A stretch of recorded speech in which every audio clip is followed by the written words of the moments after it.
Hola a todos, tengo el placer de presentar a Gustavo Abel Di Crocé. Él es periodista, locutor y también escritor. Tiene 12 publicaciones de géneros que van del teatro a la microficción, a la poesía y a la narrativa especulativa. Algunos de sus títulos son La próxima extinción, Los profetas de las runas, El misterio del día 14 y El secreto de Kra. Luego de estar 3 décadas trabajando para Radio Nacional, también escribió un libro donde habla de sus testimonios en esta experiencia con el libro Vidas de Radio. Para seguirlo por redes sociales, la vas a encontrar en Instagram, en Facebook, en X y en YouTube con su nombre, Gustavo Abel Di Crocé. Demos la bienvenida a Gustavo.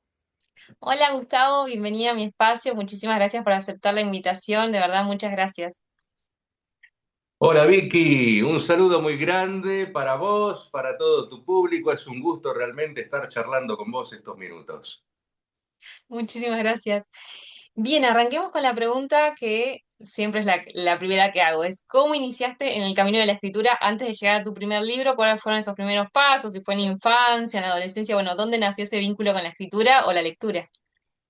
Bueno, yo creo que van un poco de la mano, ¿no? Es decir, yo comencé la escuela primaria a los 5 años y ya a los 6 años un tío mío me regaló un ejemplar del Martín Fierro. Entonces fue un poco como el primer libro que comencé a leer por fuera de los textos escolares. Esto hizo que se me pegara mucho la métrica, los octosílabos, en fin, las rimas. Y así que ya más o menos a los 8 años, me acuerdo, tenía una libretita negra y yo iba escribiendo ahí unas pequeñas poesías, ¿no? De solamente 4 versos, las estrofas, pero bueno, ahí arranqué. Después seguí como muchos con el periódico escolar, en donde ya ahí, bueno, habían entrevistas, había narrativa, ya iba tomando otro caudal esta faceta de escritura. Y por supuesto, uno tiene siempre ese capital de la lectura, ¿no? Que uno lleva con distintos textos, algunos que los descubrís por distintos medios. En ese tiempo no había internet, no había redes sociales, que esto favorece mucho, pero en ese momento no. Te metías en las librerías de la calle Corrientes, yo soy de Buenos Aires, luego vine para la Patagonia, y veías libros, libros, y te quedabas capaz 1, 2 horas mirando, y por ahí comprabas 1 o 2 libros. Bueno, y esto fue fermentando con el tiempo como la levadura y yo creo que desembocó un poco en el tema de la escritura que tuvo como un segundo relanzamiento cuando yo ingreso a Radio Nacional, aquí en Ingeniero Jacobasi, donde resido desde 1985. Y en ese momento, entonces, el periodismo, sobre todo, me da la posibilidad de tomar contacto con un montón de personas, personajes, situaciones, que me despiertan la inquietud de escribir de determinados acontecimientos, sucesos, y sobre todo agregándole un aporte ficcional que venía también de mis lecturas. Me gustaba mucho a mí leer ficciones, sobre todo ciencia ficción, en mi adolescencia. Así que no lo despegué eso y entonces así empecé a escribir también narrativa, es decir, novelas cortas, novelas sobre temas enigmáticos de la Patagonia que me supo transmitir en distintas entrevistas un gran hombre, un gran científico que hubo por estos lados, que es Casamiquela, ¿no? Entonces, a partir de esta actividad periodística, incluso no solo desde la radiofonía, sino también la televisión y por sobre todas las cosas, la corresponsalía de un medio gráfico me dio la posibilidad de encarar también estas otras cuestiones y allá por 2005 editar mi primer libro a partir de una participación en el Fondo Editorial Río Negrino, en una de las convocatorias del FER, que uno, bueno, manda su obra sin mayores esperanzas, bueno, ahí va. Y bueno, para mi asombro fue premiado en primer lugar en realidad era la categoría cuentos, ¿no? Y es un libro que tiene dos.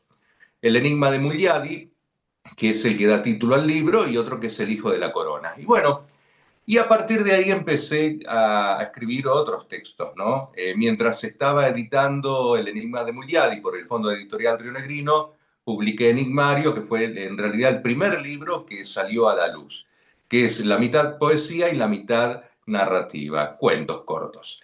Y bueno, de ahí para adelante vinieron el resto de los libros. Pero te dejo hablar a vos, porque si no... No, está bien, está bien.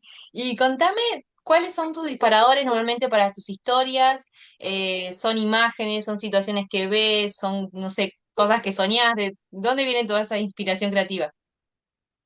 Yo creo que hay muchas vertientes. En el campo de la poesía, principalmente viene del lado de lo sensible, ¿no? De lo emocional.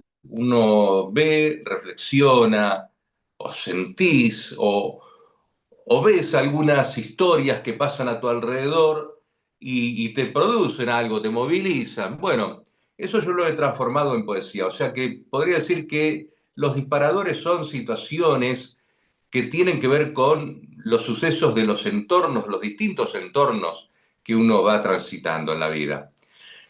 En cuanto a la narrativa, tengo distintas vertientes, distintos géneros, incluso hay alguno que es tengo una recopilación de anécdotas y más o menos una suerte de autobiografía, pero no como tal, sino temáticamente centrada en mi paso por Radio Nacional, 28 años de trabajo, en donde cuento lo que salía al aire y lo que no salía al aire, o sea, muchas cosas que ocurrieron en ese tiempo, en esos casi 3 décadas.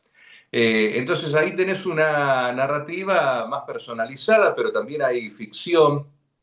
Yo te decía, te comentaba que hay muchos enigmas en la Patagonia que son disparadores, muy lindos disparadores para ficciones, para hacer novelas. Por ejemplo, el enigma de Muliadi hace referencia a un cerro que es un cráter volcánico, pero que me decía Casamiquela, por ejemplo, que es un cráter en un lugar en donde no hay volcanes, o sea, donde no tiene que haber volcanes. Una cosa extraña totalmente. Bueno, a partir de eso yo elaboro toda una situación de ficción. En lo que hace a uno de los libros que tal vez más recorrieron, incluso llegaron a escuelas de Estados Unidos, La próxima extinción, tiene que ver con algo que sucede aquí a 5 kilómetros de Ingeniero Jacobasi, que es el lugar de Bajo Colorado, donde nos encontramos con los últimos dinosaurios que pisaron la Tierra. Esto a partir de numerosos elementos, por ejemplo, hay huevos de dinosaurio con doble cáscara, esto implica que las hembras estaban estresadas, entonces el huevo no bajaba, sino que subía por el oviducto y lo volvían se volvía a producir una cáscara, pero no coincidían los poros, por lo tanto el embrión moría, el huevo salía nuevamente. Hay un huevo de doble cáscara aquí en Jacobasi, en el museo. También Casamiquel había encontrado una cantidad de decenas de ejemplares jóvenes de dinosaurios que no habían llegado a la adultez. Esto quiere decir que los sorprendió en pleno crecimiento este cataclismo que se dio con la caída del meteorito en Yucatán, ¿no? Y bueno, estas cosas dispararon también las cuestiones ficcionales, pero siempre trato de que tenga un enganche, un hilo con la realidad, que el lector por ahí no sepa dónde termina la realidad y dónde empieza la ficción, ¿no? Bueno, así que ya te digo, son múltiples los disparadores. Este libro lo trabajaron en escuelas de Estados Unidos, porque yo fui a hacer presentaciones de libros me habían invitado en Estados Unidos en unas ferias de libros internacionales, y allí tomé contacto con docentes que me pidieron, porque entusiasmadísimo este tema de los dinosaurios, viste que en un momento dado explotó y para los chicos esto era, bueno, una sensación. Así que bueno, hicimos incluso algunas charlas con los estudiantes en principio sobre este libro a través de videoconferencias, y después entonces yo entablé una relación con esas escuelas.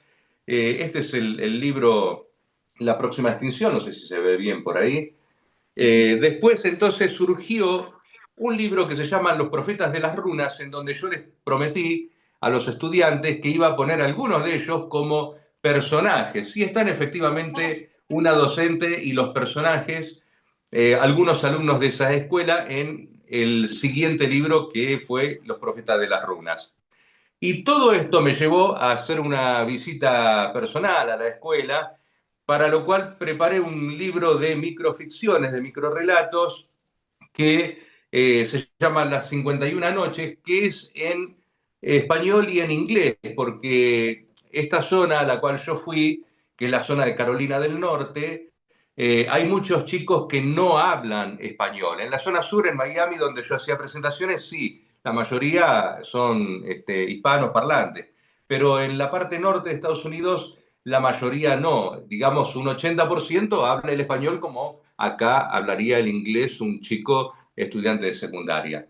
Entonces, por eso lo hice bilingüe y lo trabajamos, lo llevé y trabajamos la formación de microrelatos, de microficciones, para que los chicos también puedan tener su entusiasmo en la escritura. Así que bueno, hice una serie de charlas con ellos allá y bueno, así que a grandes rasgos te digo, los disparadores son esos. Son cuestiones que tienen que ver con enigmas, cosas insólitas a veces que suceden en la Patagonia, y sumado a esto todo lo que tiene que ver con cómo uno va llevando o la iniciativa de decir, bueno, esta historia puede generarme o desembocar en tal otra cosa, ¿no?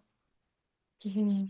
Y para las historias, ¿solés armar todo al principio, estilo escritor mapa que hace toda la estructura con el final, los giros y demás? ¿O son más escritor brújula que arranca sin saber el final y a medida que va escribiendo va generando el contenido? No, yo lo que hago y lo que por ahí cada vez que me han preguntado, porque a veces te preguntan, bueno, ¿y cómo hace para...? Bueno, Claro. y entonces yo le digo lo que yo hago. No es la única forma, como vos bien lo decías. En mi caso, yo mentalmente me trazo el inicio y el fin, a dónde quiero llegar. Y después, mentalmente también voy elaborando como los puntos, ¿no? Los puntos intermedios que se pueden ir generando para ir conduciendo a ese final al que yo quiero llegar.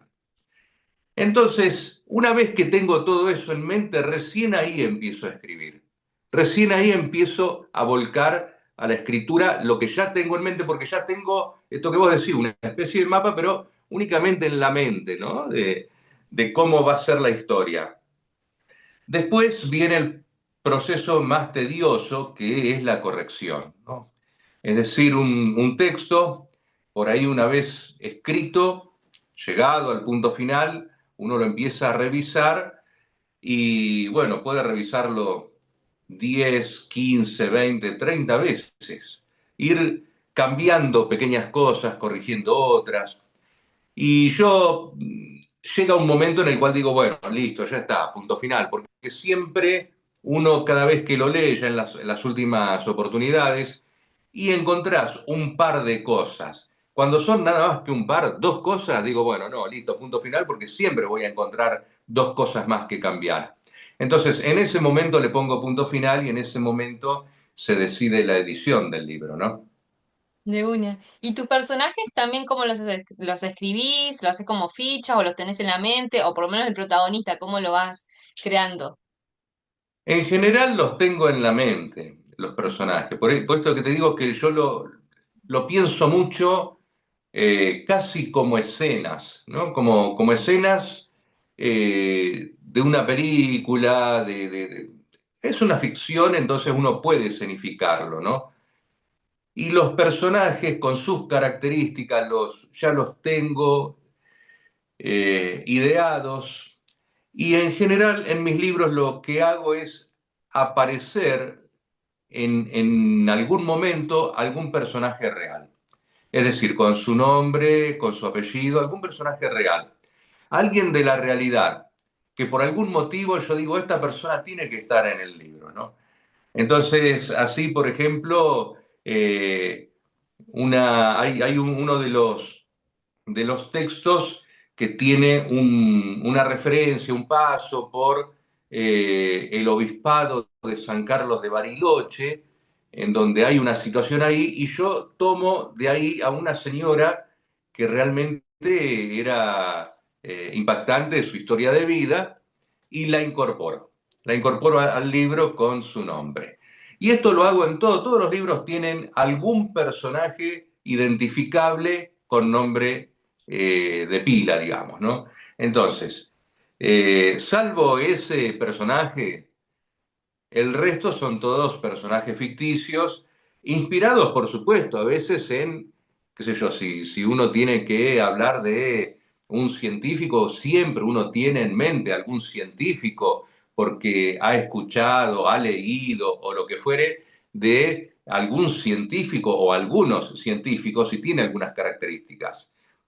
En algunos casos, también a veces hace falta charlar con alguna persona que tenga determinada profesión, si es que uno no conoce, y quiere incorporar un personaje de esas características a la historia, charlar como para identificar determinados tips que uno pueda incorporar.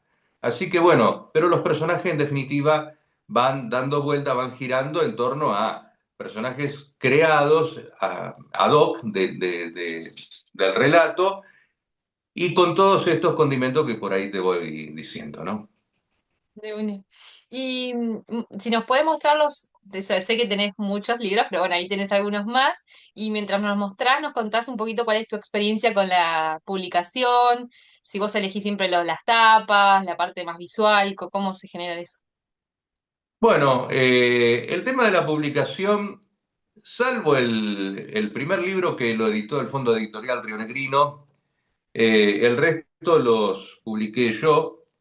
Eh, También participé en algunas antologías, pero los libros, los títulos míos, los he publicado yo y en algunos casos los diseños de portada los han hecho en la editorial a sugerencia, diálogo, y en otros casos los he hecho yo con tal vez no, no demasiado acierto, pero bueno. Eh, te comento el libro Vidas de Radio. Narra, como te contaba, la historia de mi trabajo allí en Radio Nacional. Este es Poemas a la luz del sol, que es el de poesía, que aparece dividido en 4 etapas, como que el sol tiene distintas características en verano, invierno, primavera y otoño, ¿no? Un libro de cuentos, son una serie de cuentos, El misterio del día 14, cada día es un cuento que un capitán, ese soy yo, ¿qué tal? Re bien, Para ser autorreferencial. está buenísimo. este, bueno, y es también la historia de un capitán de un barco que llega a la línea sur y empieza a contar cuentos fabulosos. Y bueno, salvo el del día 14 que, bueno, es justamente un misterio. Esta portada sí la hicieron íntegramente en la editorial. Es el libro de microrelatos, Las 51 noches. La, perdón. Tengo que comentar algo. Son microrelatos y tiene como un suplemento al final, porque son 51 microficciones, ¿no? Como indicaría el título. Pero en realidad habría 30 más, que son 30 pensamientos cortos, 30 aforismos, si querés llamarlo. Entonces sería un poco más. Pero bueno, las 51 noches en realidad son, porque la idea es decir, bueno, cada noche uno puede ir leyendo uno. Son cortitos, pero tienen una dinámica muy especial el microrelato en la microficción. Bueno, Los Profetas de las Runas, ya te comenté que habíamos hecho con personajes de esta escuela de Estados Unidos. La próxima extinción, el diseño de portada también se hizo con la editorial, pero con imágenes, con fotos del museo de aquí de Ingeniero Jacobasi, donde están obviamente los restos fósiles de los dinosaurios, el huevo famoso de dinosaurio y todo eso. Después tengo otros títulos El primero fue Enigmario, que ya te conté, que se me terminó, está agotado. El Enigma de Muliadi, que también se agotó, se puede conseguir por ahí algún libro en alguna librería, pero el fondo editorial rionegrino tampoco lo tenía, yo quise comprar y no habían más. Y bueno, y Un ángel inquieto, que es una pequeña obrita de teatro para reemplazar los pesebres vivientes de Navidad, que también se me terminó, se agotó. Así que bueno, ahí tenemos básicamente, creo que no me estoy olvidando de ninguno de los libros. Son 10 títulos. Ah, hay uno sí que no te mostré que debo tener por ahí, que es El secreto del crack, que es el último, que es la vida de un peluquero de Buenos Aires que hace un trabajo social muy grande, incluso lo han declarado de interés nacional, bueno, su trabajo porque hace trabajos solidarios, no solo por ser el peluquero de futbolistas, de periodistas, sino que también hace un trabajo solidario llevando alimentos y otros elementos a el interior profundo de nuestro país. Y ha tenido experiencias milagrosas que yo las relato en el libro, ¿no? Él me las cuenta y yo las he narrado en el libro. Es un recorrido por su vida y ha rescatado a muchos jóvenes de las drogas. En fin, hay muchas cosas muy lindas para conocer de este personaje que se llama Julio Pan, que es un peluquero de Buenos Aires y bueno, que es el último de los libros que publiqué, ¿no? Ay, qué interesante.